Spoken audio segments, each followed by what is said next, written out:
Eccoci qua ragazzi, salve a tutti, bentornati sul canale e buona Pasqua. Prima di cominciare ovviamente questo contenuto, a voi della community, a chi mi segue da tanto tempo, a chi magari passerà per la prima volta sotto questo video, iscrivetevi attivando la campanellina delle notifiche così restate aggiornati ogni qualvolta esce un nuovo contenuto, un bel like in modalità festiva che fa sempre piacere al sottoscritto e mette in moto l'algoritmo in questa giornata di Pasqua.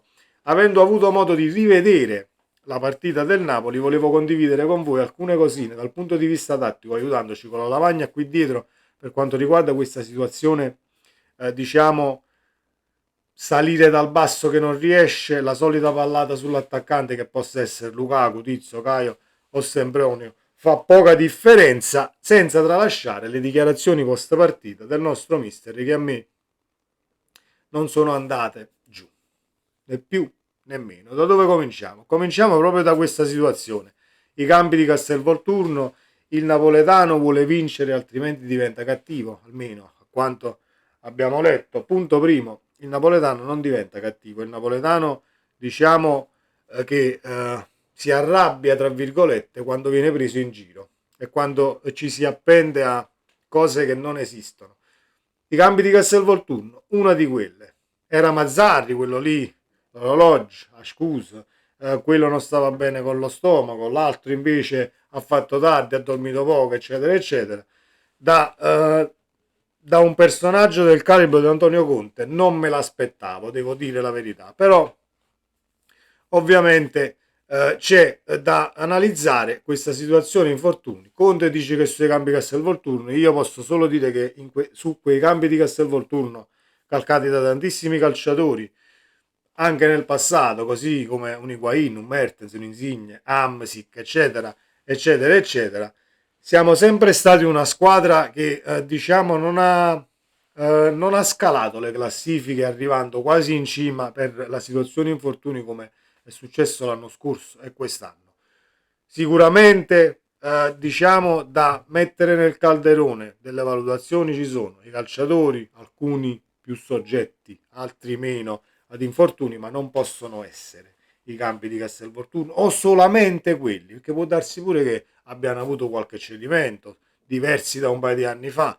Possiamo anche metterla così, ma non può essere sempre qualcosa di diverso invece di guardarsi poi dentro e cercare di raddrizzare il tiro per quanto riguarda allenamenti singolarmente presi i calciatori e diciamo nel collettivo, anche perché un calciatore, ad esempio, ma abbiamo Neres infortunato, un calciatore come Neres può essere soggetto più a infortuni di un altro calciatore che so, come un Politano di turno che al limite diversamente riesce a stare al passo, ecco, con i carichi che vengono comunque fatti settimana per settimana. Caro Antonio, il Napoli è sempre stato competitivo, è sempre stata una squadra e una società in Europa che ha detto la sua e stavamo sempre a Castelvolturno, non è che stavamo dall'altra parte del mondo a fare gli allenamenti.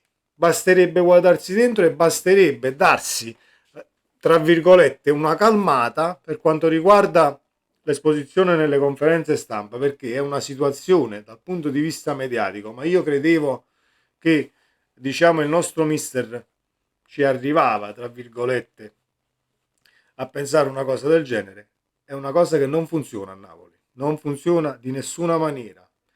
Se la mettiamo, diciamo, sotto questo punto di vista e andiamo avanti con questa situazione, i cambi, il mercato, e me ne vado, non me ne vado, eccetera, eccetera, vuoi o non vuoi ci rimetterai i punti sul campo e poi toccherai con mano, diciamo, la rabbia, perché sappiamo benissimo che il nostro mister vive e noi, ovviamente tifosi, viviamo di vittorie, successi che ti mettono di buon umore e diciamo indirizzano una stagione, visto che ovviamente essendo un personaggio del genere ti scotterai nel caso dovessi portare avanti questa situazione tra virgolette polemica.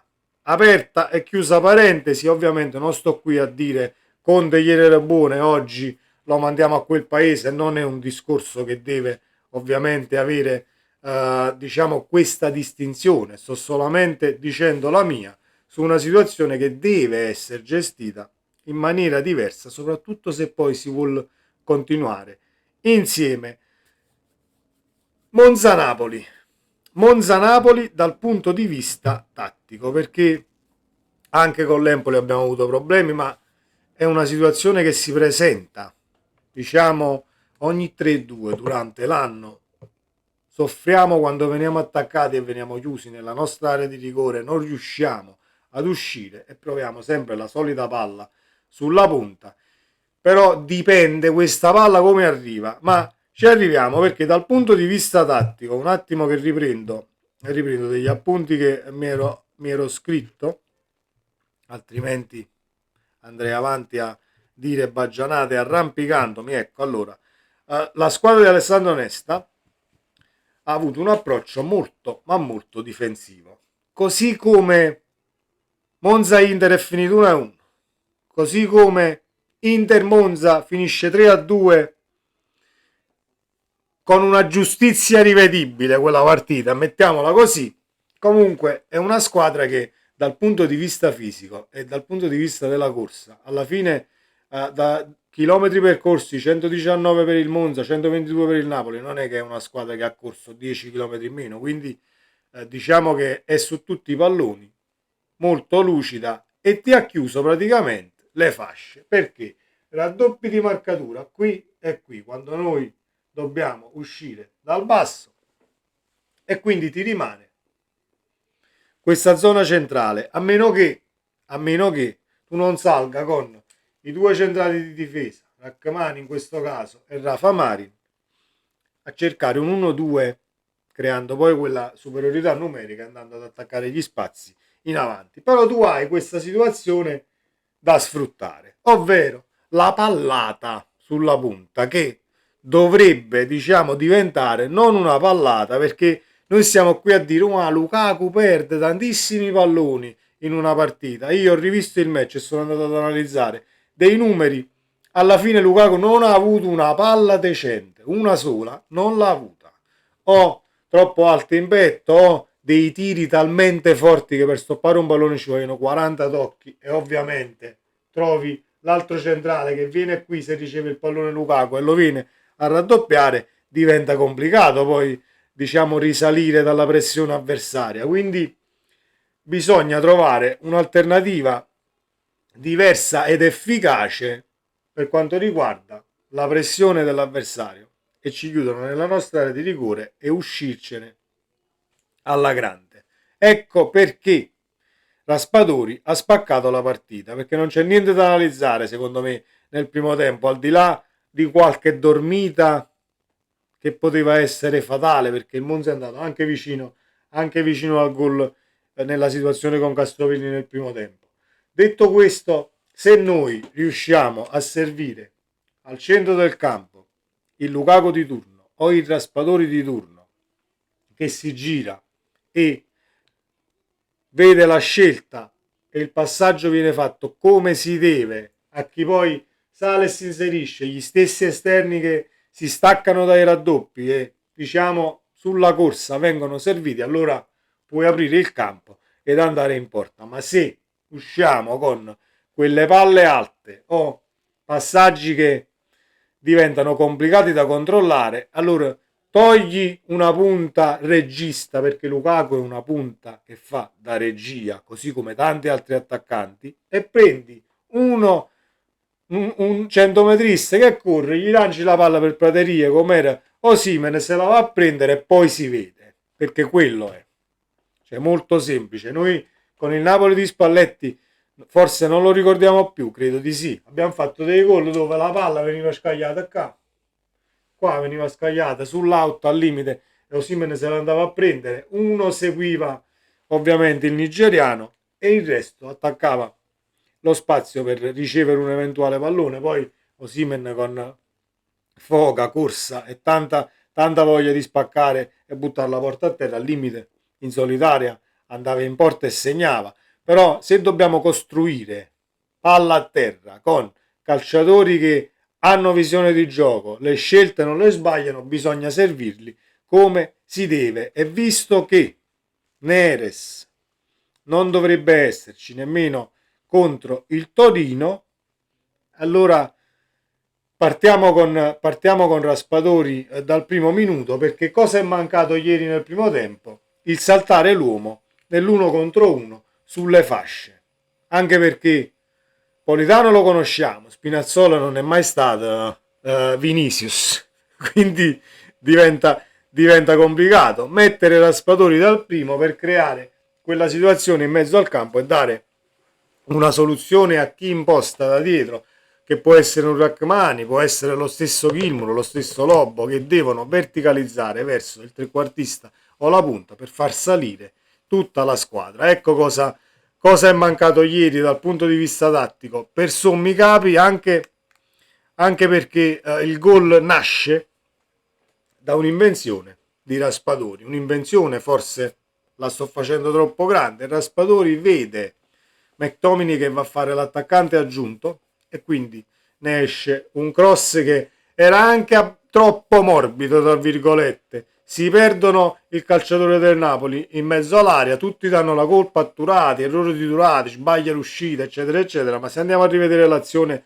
Turati, diciamo, si avvede della mancata marcatura del calciatore del Napoli, forse in ritardo, cerca di recuperare volendo arrivare su quel pallone e noi la buttiamo dentro e portiamo a casa 3 punti fondamentali per questa corsa allo scudetto. Mancano 5 partite, l'Inter deve giocare oggi col Bologna. Lasciamo, come ho detto ieri in live, un piccolo spazio nel nostro stomaco per questo paio di forchettate di lasagna alla bolognese dopo aver mangiato la nostra bella lasagna napoletana quest'oggi, sperando che ovviamente la partita di stasera abbia un risultato positivo per noi e per questa corsa. Nel caso non dovesse essere così, non ci fasciamo la testa, perché ce ne sono altre 5 e sia noi e sia loro hanno partite tutte complicate. Io le metto sullo stesso piano perché non c'è Torino che tenga, non c'è Lecce che tenga, non c'è Genova, Parma, Cagliari, eccetera, eccetera. Le nostre non sono assolutamente semplici. Ultima, ma non ultima per importanza, un invito o una considerazione ai nostri giornalisti, o meglio, non nostri, perché per ciò che stiamo sentendo e vedendo in questa annata, ma anche nelle annate precedenti, non sono assolutamente nostri, ma cercano di fare il loro lavoro e alcuni lo fanno anche molto male. C'è il Torino, la prossima partita. C'è il Torino, non c'è chi arriva dal mercato in questo mese di giugno, ha deciso sul suo futuro. Cosa farà il Napoli nella prossima sessione di mercato? Oppure avete rizzollato i campi a Castelvolturno? Non andate a girare il dito nella piaga in questo finale di campionato, perché, come ho detto prima, vuoi o non vuoi, riflette sulla squadra e noi ci rimettiamo qualche punto che potevamo portare a casa in maniera molto, non voglio dire molto, ma molto semplice, ma in maniera agevole. Così come la partita di ieri, a me nessuno mi toglie dalla testa che è figlio, il primo tempo è figlio di una conferenza stampa prepartita che poteva essere gestita diversamente. Caro Antonio, quando vedi che vogliono girare il dito nella piaga, domande che non sono assolutamente inerenti alla partita per la quale poi si fa la conferenza stampa, alzati e vattene, molto anzi, io apprezzerei tantissimo l'alzarsi e andarsene via da una conferenza stampa che non serve praticamente a niente per la partita. A cosa serve la conferenza stampa? A capire a che punto siamo verso una partita, a capire un avversario, come potrebbe presentarsi a Napoli o tu andare in casa loro, le difficoltà che potresti avere, che potresti creare all'avversario dal punto di vista tattico. Impostatele così le conferenze stampa e vedrete che Antonio Conte non se ne uscirà con la situazione qua a gennaio, che Sembroni non è stato rimpiazzato e i cambi Castelvolturno. Se voi le domande le fate come si deve, ma visto che cercate titoloni per poter poi far cliccare le persone, vendere giornali, eccetera, eccetera, eccetera, online o cartacei che possano essere, allora non ce ne usciamo più. Remare tutti dalla stessa parte, lo disse il mister tempo fa, ma non si è fatto e quindi non è una giustificazione, però dobbiamo sicuramente tener conto di queste situazioni quando si incazza Antonio. Tutto qua, perché poi diciamo che durante un anno, se è 1, è 2, è 3, è 30, è 40 conferenze, stiamo sempre là a fare, a cercare, ecco, di tirare qualcosa dalla bocca del mister extra campo. State sicuri che succederà sempre questo putiferio dal punto di vista mediatico e Antonio darà assist ai giornali per creare poi tutta una situazione mediatica che fa solo il male del Napoli. Buona Pasqua ancora a tutti quanti, auguriamoci che queste pallate centrali sulla punta vengano fatte calibrate, non tiri in porta, perché altrimenti non possiamo andarcelo a prendere con Lukaku, ma dobbiamo andare alla base della situazione, ovvero chi lo fa il passaggio.